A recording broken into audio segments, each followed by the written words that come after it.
Пятая страница паспорта Веры Солнцевой пуста. У пенсионерки нет постоянной прописки в Петербурге. По документам ее первое и последнее место жительства. Квартира в Саперном переулке еще Ленинграда. Оттуда маленькая Вера вместе с отцом и старшим братом везли хоронить маму в первую блокадную зиму. Ее везли на лошади, помню. Там отец плакал, слезы лились ручьем. Кушать нечего было. Помню, отец поставит кастрюлю, миску какую-то на стол. И мы вот все, говорит, по очереди, по ложке. Во время войны отец Веры продолжал работать на Путиловском заводе. Дочку и сына он пристроил в детский дом. Когда появилась возможность, воспитанников эвакуировали из осажденного города, и семья больше никогда не возвращалась в свою квартиру. Здание перестроили, поселили туда других людей. А Вера по комсомольской путевке попала в Грузию. Там встретила мужа, родила сына. Вместе они прожили 13 лет. Потом супруг умер, а ребенок поехал учиться в Петербург. Когда развалился Советский Союз, Вера Солнцева приехала в Россию уже как беженка с советским паспортом. Она человек трудолюбивый, но совершенно непробивной. С бюрократией нового времени не справилась и получить гражданство не смогла. Куда ходила, все отказ, на Криленко, Крылова ходила, потом как беженка куда-то ездила, я уже сейчас не помню, уже мозгов. Все везде отказывают, все вот, что у тебя выписки нету, понимаешь, вот это, все на это спирались. В 1994 году удалось сделать только удостоверение блокадника, но не паспорт. Без него Вера Солнцева жила и работала в Петербурге почти 20 лет.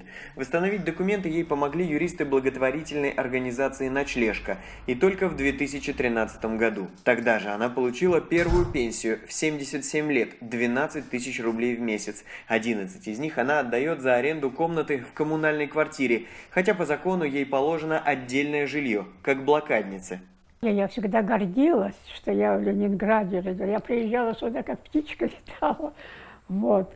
А сейчас я даже не думала, что со мной так будет, что такое обращение будет. Веру Солнцеву не ставят на учет как нуждающуюся в предоставлении жилого помещения по договору социального найма. Суду недостаточно свидетельств о том, что последние 10 лет блокадница прожила в Петербурге. Юристы «Ночлежки» это решение попробовали оспорить, но безуспешно. Вера Егоровна на протяжении 20 лет жизни в России не было регистрации здесь. И это огромная проблема, это не единичный случай.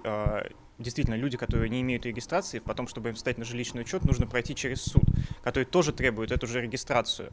И в итоге бездомный человек, которому негде зарегистрироваться, не может встать и на жилищный учет в отсутствии регистрации. Замкнутый круг абсолютно. С каждым судом мне все хуже и хуже, хуже и хуже. Я даже боюсь их всех. Потому что я чувствую, что они издеваются надо мной. Правила были мягче еще 5 лет назад. Тогда судья вместо регистрации мог принять во внимание косвенные документы, например, трудовую книжку или договор аренды жилья. Кроме того, подчеркивает юрист Вячеслав Самонов, вынести решение в пользу Веры Егоровны для судьи означает пойти против решения коллег, которые рассматривали дело блокадницы раньше. Судьи стремятся к обеспечению этого единообразия, хотя довольно сомнительно, потому что это в первую очередь подрывает независимость суда в том, что судья должен действовать по своему убеждению в соответствии с законом, а не то, как ему сверху спустили это. Активисты намерены и дальше бороться за квадратные метры для блокадницы, а Вера Солнцева готовится отметить свой 80-й день рождения. Юрий Баранюк, Александр Глебов. Настоящее время. Санкт-Петербург.